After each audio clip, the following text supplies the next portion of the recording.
A very good evening and welcome to Oberhof in central Germany for continuation of the Biathlon World Cups. The women's relay yesterday. Tonight it is the turn of the men.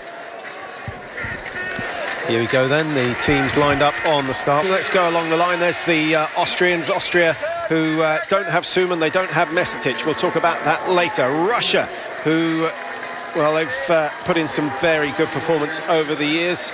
Of course, Ustigov is missing.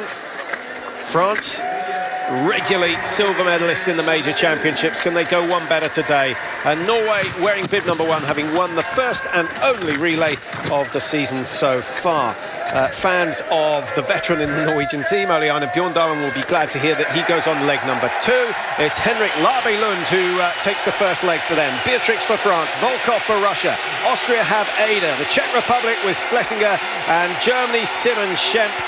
Don't rule out the Slovakian team. They did pretty well last time round. Simoko on the first leg for them, and Pietro Duto leads the defending champions Italy here in Oberhof. When you look at the next chance, we see the track, Patrick, it's certainly a lot better than it was last night initially. I know they've put some salt on, certainly in the stadium and on the tough corners, so it has firmed up the track just a little, but you just feel it's going to become very boggy later or as the race goes on. Salt in the national park, can you believe it? I'm sure there was some regulation against doing it, but I think they've been forced into doing it. Maybe they've found some green salt to put on just to firm up the corners. They will have used an absolute minimum, but really just to make it safe as much as anything else, Mike, because if it gets too slushy, it's almost impossible to hold the line. The skis start going through to the harder ground underneath, and mayhem can pursue.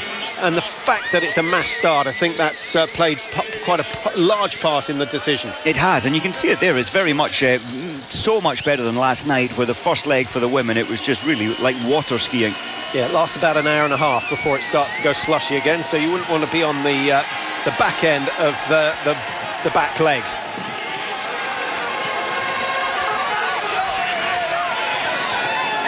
Henrik Labe-Lund looking pretty good for the Olympic champions, the world champions, the World Cup leaders. Norway, it's all been going right for them.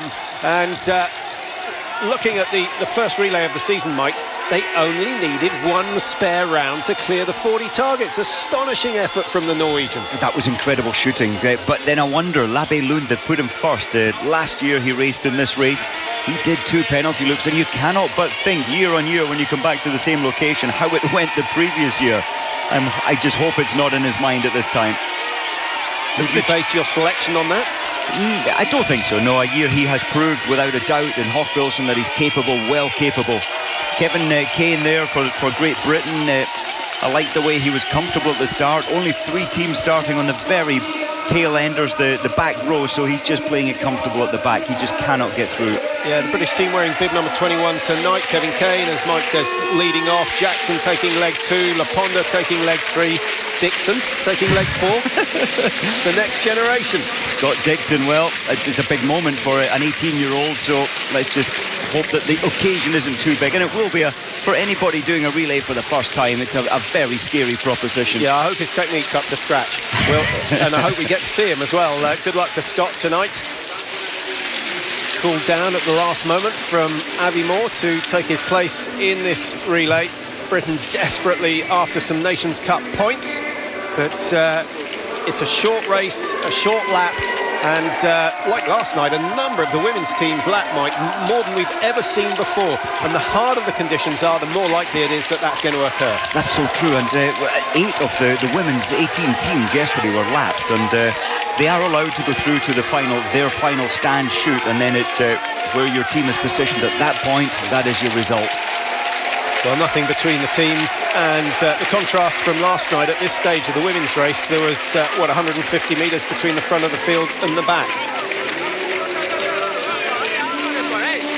Yeah, very tightly packed. There's no more than, 12, I make that about 12, 13 seconds from the lead skier to the tail skier. And of course we had the French team. Brunet came in for her first prone, and she was 26 seconds separated. But that was after a fall, but there were still some teams around her. Yeah, we had an email from Jill, who's a regular, saying that someone else fell alongside Brunet. I have to admit, Jill, I didn't pick up on that. Someone in a blue suit. Who could that include? Could have included the Ukrainians, I guess, who have Finland. blue and yellow. Possibly Finland. Could be Finland. If we get to see the replay, we'll check that out. The pace, the way that relays have been going, they have normally been very, very fast and attacking on the first leg. Schlesinger went to the front, and he seems to have slowed it down just a little. Yeah, just to control the race at the front. Before the first shoot, Mike, you've got to get your money on the table and tell us who you think is going to win. And I guess we need some reasons behind it as well. I suppose when you look at Svensson going last for the Norwegian team, he was 1 minute faster than anybody else on the last leg last year. You've just got a fantastic athlete going last. So I will always look to the Norwegians when you've got such a brilliant biathlete going last for you. So I'll go for the Norwegians. You'll go for Norway. I would have gone for France with Simon Fourcade coming back into the World Cup team after his operation. But his brother is now out, having competed over the new year. He in the Veltins Arena. He's done some damage to the shoulder. We think it's a rotator cuff injury, and it's a really nasty injury, Mike, because all the tendons and ligaments in the shoulder move through very narrow grooves. Once they're inflamed, they of course get inflamed every time you use the arm. So you've got to do virtually nothing for a week to let that inflammation go down. If you get it wrong, that injury could go on for 5-6 weeks. I'm sure they're on the ball, and the fact that he's not racing here means that the French doctors and physios are trying to get control of this. If he misses more than one round of the World Cup, is that his chances of winning the overall gone? It's such a big deal for him because he wanted the overall World Cup again as last year, and he was looking so good for achieving that.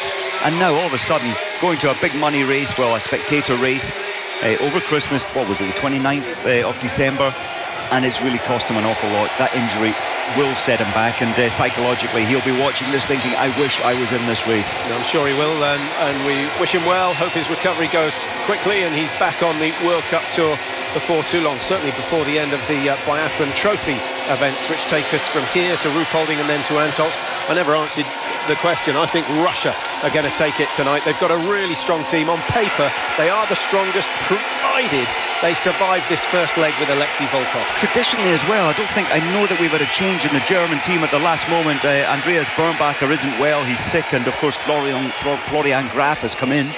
It's still a good German team. But just enjoy the reaction of the crowd. There's always a bit of competition between Oberhof and Ruhpolding. Over 17,000 in the stadium tonight. They take the lane that corresponds to their race number, but only for this first shoot in the prone position.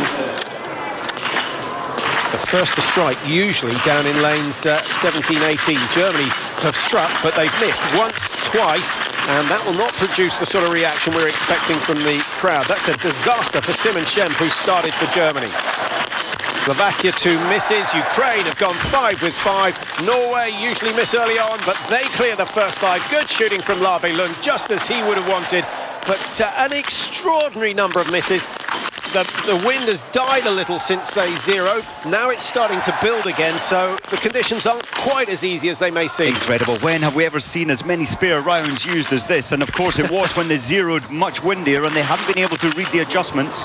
Well, this is reminiscent of last year. Austria and France are on the penalty loop. The Swiss are going to join them. Japan are doing multiple loops. Great Britain avoid the penalty loop. Well done to Kevin Kane, but he did require 3 spare rounds. Sweden are doing penalties. Italy, the champions last year, they're doing penalties as well. That's going to be the busiest part of the course. Isn't biathlon fantastic? These people know how to shoot. They know how to control their breathing, their pulse. Well done to Kevin Kane, out in 13th place. Brilliant, 38 seconds behind the lead time. And look at the roadblock coming off the penalty loop, and it wasn't windy. Well, the wind, certainly it wasn't as windy as it was when they were zeroing. This is an awkward range though, Mike. The wind direction above the trees is never the same as the wind direction below the top of the trees, and the stadium, the range area whips up these vortexes which are very, very difficult to deal with, and I think we've seen that here year after year. Tonight seems to be no different.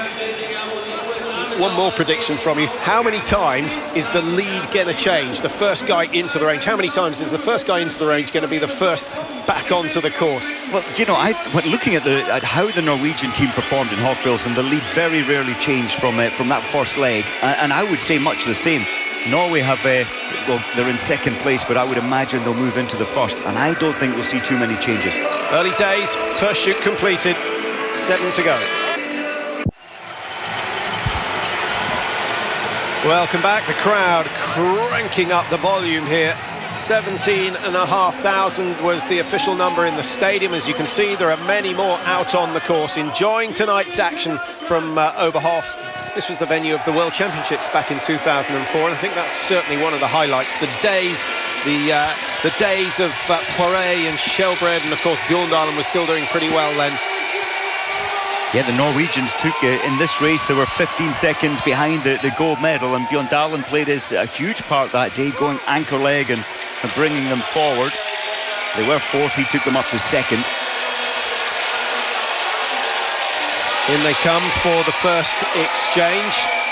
Easy to get caught out when you've only got 50 metres of visibility, but the Ukrainians are on the ball, a very disciplined team. Sergei Sednev takes over from Sergei Semenov, who has done an outstanding job here tonight. 10 targets with 10 shots and earned himself a decent lead. It was 13 seconds. Looks as though he's managed to ski away from the Czech Republic and Russia on that final lap. So good work from him. Away go the Czech Republic, and the Czechs not using Sukup, who's back from injury. We'll talk about that a little later on. Germany, well positioned, fifth. They can strike from there, less than 30